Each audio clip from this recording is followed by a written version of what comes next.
Ce que cette jeune femme a vécu est juste effroyable. Son mari a eu une liaison avec sa propre mère. Comment ça s'est passé?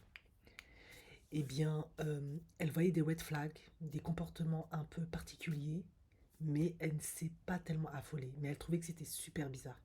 En effet, elle trouvait que quand son mari et sa mère se disaient bonjour, c'était pas un bonjour avec une certaine distance, un certain respect que l'on peut avoir à l'égard de ses beaux-parents, mais c'était plutôt très proche. En effet, ils se faisaient des grosses accolades. Bon, vous allez me dire, nous, dans notre famille, c'est comme ça, mais elle se disait, c'est quand même un peu bizarre. Et puis, elle les surprenait parfois à être anormalement proches. Donc, elle commence à se dire, c'est vraiment bizarre, il y a quelque chose. Elle sentait, mais elle se disait, mais c'est quand même ma mère, c'est pas possible. Comme elle l'a dit, sa mère, c'était sa meilleure amie. Et puis, il y a sa grand-mère qui, à un moment donné, la mère de sa mère est venue lui dire, j'ai quelque chose à te dire, mais je sais pas comment je vais te le dire parce que t'es ma petite fille, je t'adore et je voudrais pas te blesser, je voudrais pas que. Voilà. Mais j'ai surpris des comportements inappropriés entre ta mère, qui est ma fille, et ton mari. En effet, je les trouve anormalement proches. Ils sont constamment en train de se faire des accolades. Ils sont anormalement proches. Du coup, ça a encore plus accentué ses soupçons. Mais jusqu'à ce stade, elle est à milieu de se dire que ma mère a fait du sexe avec mon mari, quoi. Et elle avait besoin d'en parler à quelqu'un. Elle a une petite sœur et une sœur adoptive. Mais elle a préféré en parler à sa grande sœur aînée biologique. Elle s'est approchée de sa grande sœur et elle lui en a parlé. Et sa grande sœur lui a dit, écoute, j'ai quelque chose à te dire. Voilà, elle, c'était le dindon de la farce qui était au courant de rien, alors que tout le monde était au courant de tout. C'est toujours comme ça, hein. Les personnes cocu sont toujours les dernières informées. Elle a dit, j'ai quelque chose à te dire, mais je ne veux pas te blesser, mais bon, je vais quand même te le dire. À, à Noël, j'ai surpris un comportement inapproprié entre... non, c'est même pas ça. Elle lui a dit... euh, attends, est-ce que c'était elle qui lui avait dit ça? Bon, bref. Elle lui a dit, à Noël, j'ai surpris un comportement inapproprié entre maman et ton mari. Un jour, à un moment donné, je suis rentrée dans la cuisine et j'ai vu que maman était sur le bar. Aux États-Unis, hein, les gens qui ont les moyens, ils ont des bars américains dans leur cuisine. Il y a la cuisine et puis il y a une immense table au centre, un immense socle au centre où tu peux parfois cuisiner, manger là. Voilà. Bref, elle était adossée au bar et ton mari était derrière elle en train de la tenir. Et au moment où je suis rentrée, genre ils se sont séparés. J'ai trouvé ça super chelou, mais j'en ai pas parlé parce que à ce moment-là, tu te dis, mon cerveau il bug, j'ai mal vu, c'était peut-être une illusion d'optique, je sais pas, j'ai peut-être pris des champignons, bon bref, tu te dis tout un tas de trucs. Et elle est complètement effondrée, elle est complètement désespérée. Et par la même occasion, elle lui annonce, je crois que c'était elle ou sa grand-mère, bon bref, au stade où on n'est plus à ça près, que apparemment ce que sa mère et son mari avaient tendance à dire aux gens, c'est que si elle et son père y décédaient, ben ça leur faciliterait la vie, ça les arrangerait, en fait, ils pourraient enfin se mettre ensemble. Donc en fait, ils se cachaient même pas.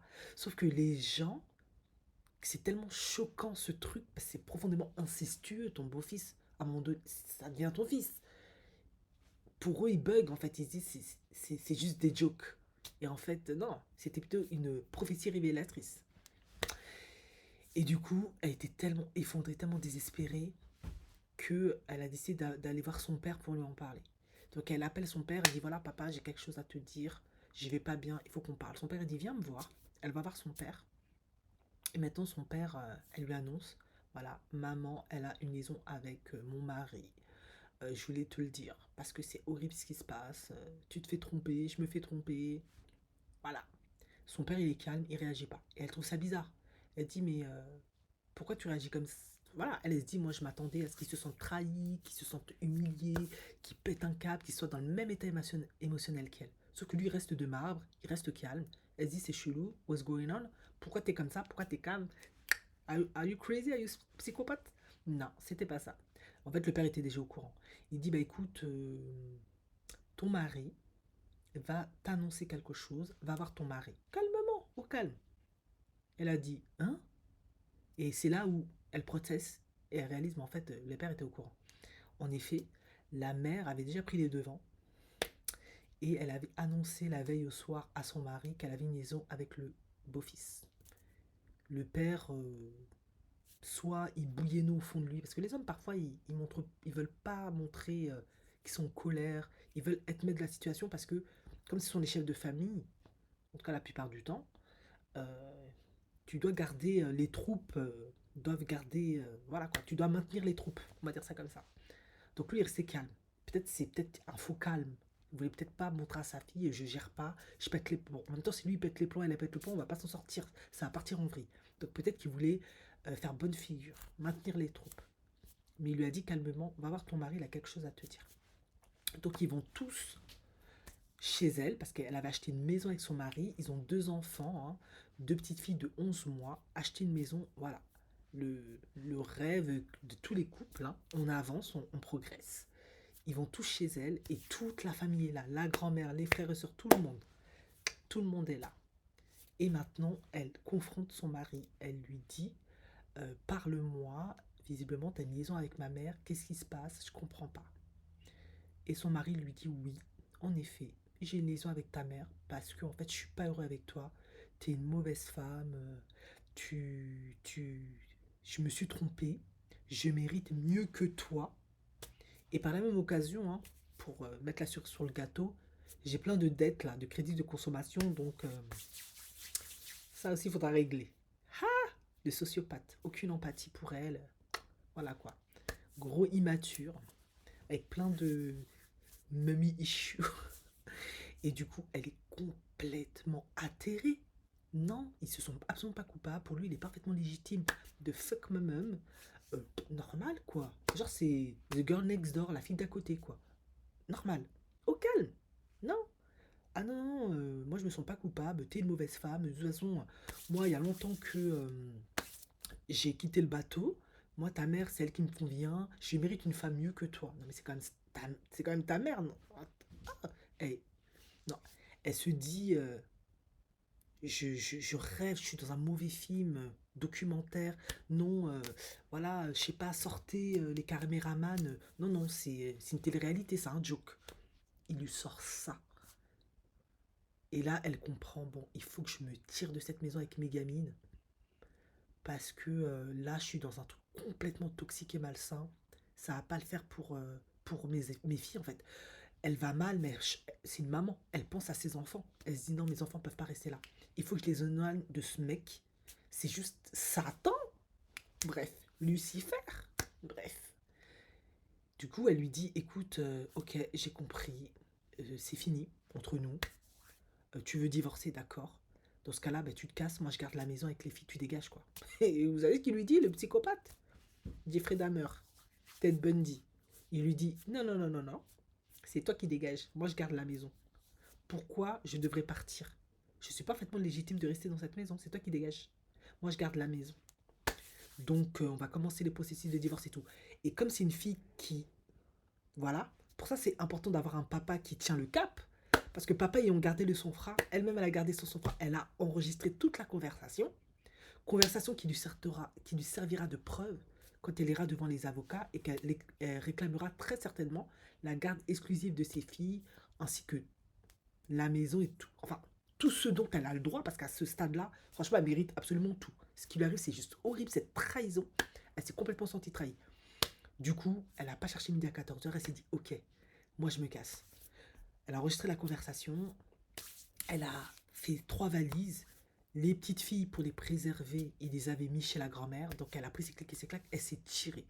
Et vous devinerez jamais la chose la plus horrible qui soit, c'est que la maman a emménagé le soir même dans la maison de sa fille.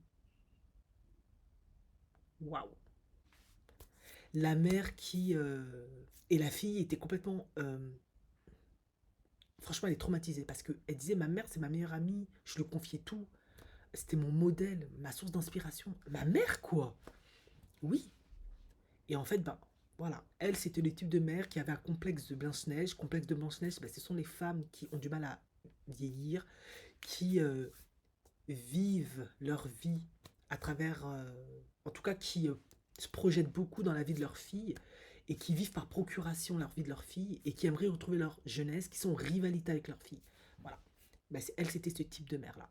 Donc, elles se sont aussi, elle est en toute puissance parce qu'elle t'a donné la vie, elles se sont parfaitement légitimes en fait de prendre ce qui t'appartient, entre autres ton mari. Parce que dans son esprit mal programmé, on va dire, hein, immature, avec plein de manques et de carences, etc., eh bien, elle se dit ce qui est à ma fille est à moi, puisque ma fille, je l'ai mis au monde, quoi. Donc, normal, quoi. Mais elle est tombée sur ce genre de mère-là. Elle est profondément effondrée, elle est profondément choquée. Déjà, se faire trahir, tromper par une autre femme, c'est horrible. Ça te casse. Surtout quand ton mari te dit. Déjà, même quand ton mari te dit je t'aime, mais je t'ai trompé, c'était une erreur, je sais pas ce qui m'a pris, ça casse déjà ton estime de toi parce que tu as l'impression que t'es pas assez bien, que c'est parce qu'il y a des choses qui n'allaient pas qu'il a fait ça.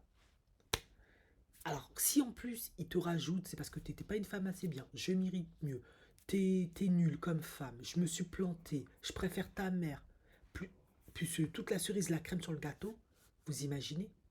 En tout cas, ça m'a fait profondément de la peine pour cette jeune femme. Je sais pas du tout comment. En tout cas, elle a deux filles qu'elle adore.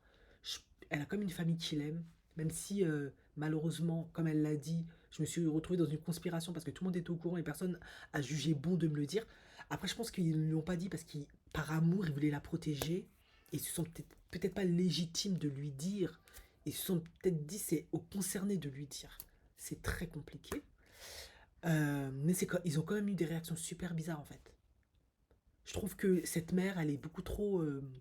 Elle prend beaucoup trop de place en fait dans cette. Bon, c'est une maman, c'est normal en fait qu'elle va prendre de la place. Mais je trouve qu'elle prend de la place beaucoup trop de manière malsaine.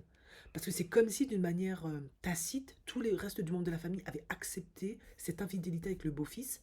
Parce que pour qu'elle trouve la confiance de venir habiter dans la maison de sa fille et que la fille quitte la maison avec les petites filles, sans que le père lui mette un punchline et toutes les autres, c'est quand même bizarre.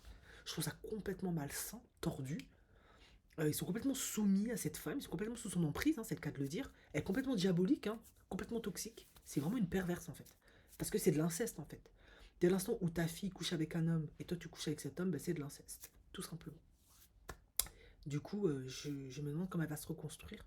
Mais j'ai bon espoir qu'elle y arrive, qu'elle trouve la force pour ses filles de se reconstruire. Comment elle va de nouveau faire confiance à un homme. Parce que si l'homme de ta vie, le père de tes filles, en qui tu mettais ta confiance, où tu as dit les vœux pour le meilleur ou pour le pire, et en fait tu as vécu que le pire, l'enfer, et en plus tu as tombé pour ta mère, il te dit je mérite mieux, donc je mérite mieux, donc je mérite ta mère, quoi. En fait, je mérite tout. Une version de toi plus vieille, mais qui n'est pas tout à fait toi, une extension, enfin, je, je préfère l'extension de tout, enfin, tu es l'extension de ta mère, c'est ce qu'on dit, donc je préfère ça en fait. Ouais. Bon, c'est le cas de le dire. Je pense que cet homme, il a des problèmes beaucoup plus profonds que ça, on a compris. La mère, ben, j'ai déjà expliqué son cas. Et c'est juste horrible. Donc, en tout cas, moi, je souhaite beaucoup de soutien. Et je lui envoie beaucoup de love parce que c'est juste horrible. C'est juste horrible. Waouh. Et en plus, j'avais oublié pour le petit mot pour la fin. Il a couché avec elle à plusieurs reprises dans leur lit conjugal. Là, vraiment, ça finit de l'achever.